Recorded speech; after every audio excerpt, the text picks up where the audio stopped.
The overall goal of the communication theory of identity is to capture the complex and fluid nature of identity by articulating a layered perspective identity in which communication is conceptualized as identity enactment or performance rather than merely a cause, a result, or effect of communication.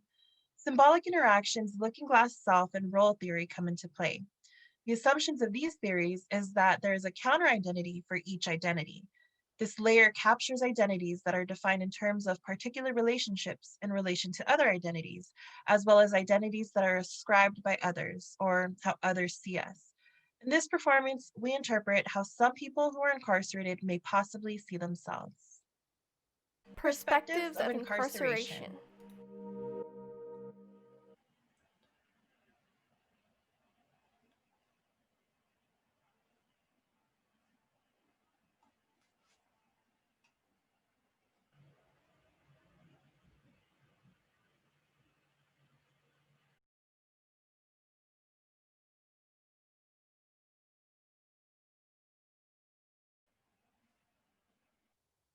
Hi, good morning.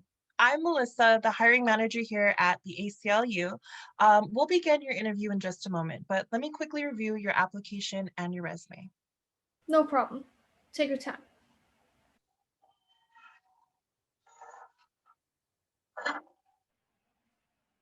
So I see here that you are applying for an internship position. Yeah, Nice. So why do you want this job? trying to be a good parent for my kids Oh my goodness, you have kids? while being separated from them because I haven't been there for them and missed so many important moments. Sometimes it feels like out of sight, out of mind. Oh my goodness, I can talk about kids all day, but let's get on to the next question. Is communication important to you? Nothing compares to face communication. Communication can always improve. Make a decision that is beneficial for all parties involved and go through a process in a fair manner. Exactly. Face-to-face communication is one of I don't learn about most decisions until after they are made, especially when it comes down to my kids. If there is a hierarchy, it definitely feels like I'm at the bottom. Yeah, I definitely can't wait for this pandemic to be over so that I can have some good old face-to-face communication. But let's get on to the next question. What's a challenge that you've experienced in your life but have overcome? Being responsible for the decisions that I made, putting thoughtful input, and considering the pros and cons. Right, decisions. Decisions. I have 3 daughters and wasn't there for their weddings, children being born, or special days.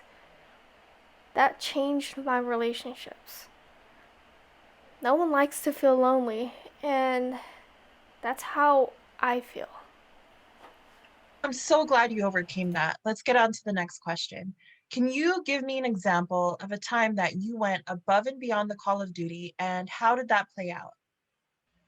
Yes, in 2020, I worked for the CDCR as an 80-yard kitchen officer. In an attempt to protect inmates at California State Prison, Los Angeles County, the facility decided to implement a non disciplinary modified lockdown. My captain asked me for suggestions on how to improve cell feeding. After providing feedback, my captain was pleased and thanked me. Wow, that's so interesting. So you worked as a kitchen officer? I'm used to being given orders and how to do things. Being a part of the decision making process made me feel heard, respected, and satisfied. My morale, motivation, and productivity levels increased. What do you think makes you stand out from the rest of the applicants? My belief is this: do what you gotta do to get things done, as long as it's ethical, legal, and moral. Trust, accountability, risk importance. Whatever decision you make, I think that we should involve the input of everyone involved. Definitely. Anything to get things done is the hit and run murder of Micaiah in 2011, and the tragic shooting of my boy Miles in 2016, I was commuted through to 27 to life. Life without the possibility of parole plus 5 years. It's like a slower death sentence. Wow, it was so nice meeting you, and you have a really powerful story. Do you have any questions for me, or is there anything else you want to add before we end this interview?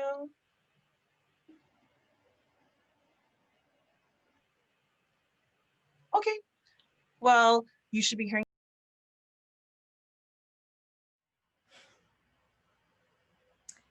As all people, prisoners are connected to other human beings.